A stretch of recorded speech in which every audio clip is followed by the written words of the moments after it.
Alrighty, so here we are. West Coast Adventures, everybody. Coburn, BCF. So today we're doing a tutorial on how I like to fish for my Mulloway. It's a bit different to some other people, and there is a few different ways. Obviously, fishing off the beach is a bit different to fishing off your jetties and marinas and stuff. I find that they tend to be a bit more finicky in the rivers, off jetties, off marinas. They tend to be a bit more finicky, a bit more scared of the baits, a bit more scared of thick leader and stuff. So I always like to run light. That's my number one tip. Basic rig is just basically what we like to call a sliding rig over here in WA.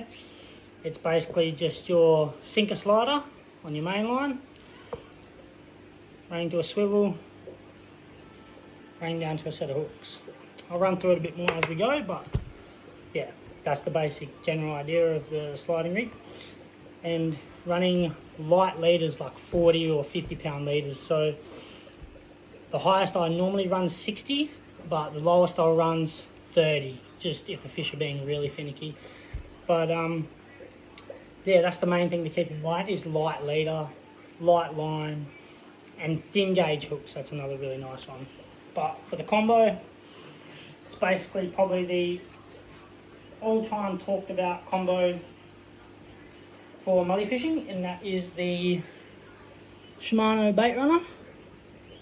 Seen better days. This needs a good wash and a clean, but Meg's put in some work and it's caught some fish. So basically the bait runner, the idea of the bait runner is you can have it in gear normally like you would a normal reel, but then instead of having to loosen this and set it, you can just click this button, set your preset at the back here, and then that sets it to as loose as what you want it for when the fish pull it. And then all you do when the fish basically pick it up and run with it and your line's like screaming out like so, all you have to do is wind, it clicks into gear, and then you basically wind till you come tight, strike, set hooks, or if you're using circles, just wind into it really tight, and then once the fish starts pulling drag, that sets the hooks itself. I run 40 pound braid or 30 pound braid on mine, so I can get a really good casting distance, because the thinner the braid, the further the casting distance you get.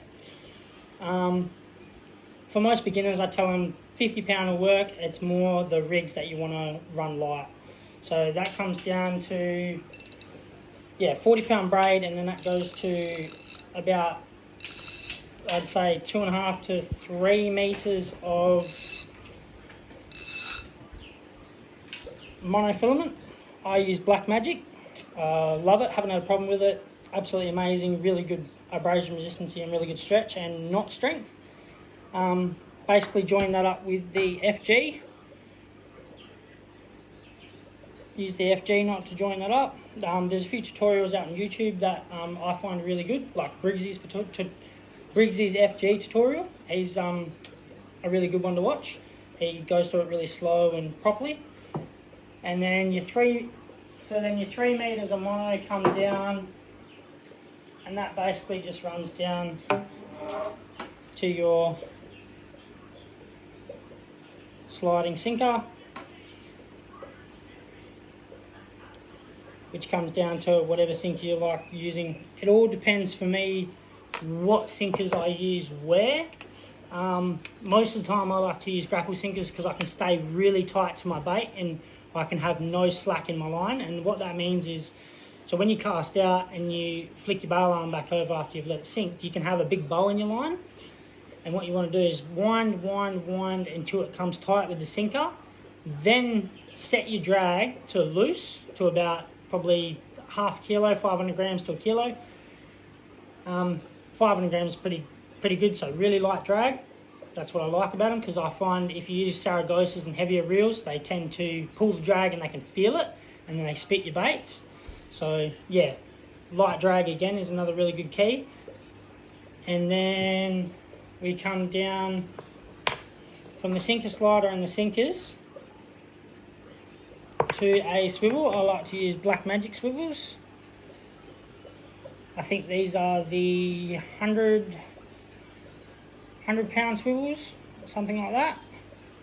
I like to use them. They're like the medium size ones. They work really well, good strength, You can use the smaller size ones. I like to use the little bit bigger ones just to be safe with that. And then that's just tied on with the good old blood knot. Everyone's going to hate on me for that, but good old blood knot. Never failed me yet, caught plenty of fish on it. And then we come down to a 30, 40 or 60 pound leader. And that runs down to your snell. And what a snell is basically 3 hooks joined together like a gang hook. But it's got a bit more flexibility in it. So when you put your baits on, you use certain type of baits, it holds them a little bit better. Hook preparation, I like to use the Gamakatsus. I never really liked the Gamakatsus to start with, but after last season, I gave them a good crack, and they worked really well. Didn't bend any out, didn't have any break, as people say they do. If you're fishing properly and you know how much pressure to put on a fish and how much pressure you should be putting on a fish, you should never break these. Really, really sharp little circles. I like the wide gap on them because they've got a really wide gap between here and here, between the hook point and the base of the hook. So which gets you a nice hook-up ratio with these. I like to run these in a single, which is just a leader with your one single hook, or in a triple snell. The benefits of running a triple snell is you can run scalies, so obviously scalies don't stay on as well with 1 or 2 hooks. So having that third hook on there, guys, will really help with that. Otherwise, if you don't like running your circles, I like running the BKKs. You can run the black ones, but I like the reds. They tend to not stand out as much in the water, and red looks like a bit of blood on a fish, so it looks a bit more natural. And they're really, really sharp, these. So if you're into setting your hooks instead of just winding into it, this is probably your go. But that's the basic general rundown on the Mulloway rigs and what I like to use. Off the beach it'll be a bit different. It'll be like your paternoster rigs, sinker on the bottom, hooks up the top. We'll run through that rig on another video. Plan to be doing plenty more tutorials, plenty more videos. Just waiting to have time because obviously I'm working a lot. So thanks for staying with me and support the channel. Like and subscribe.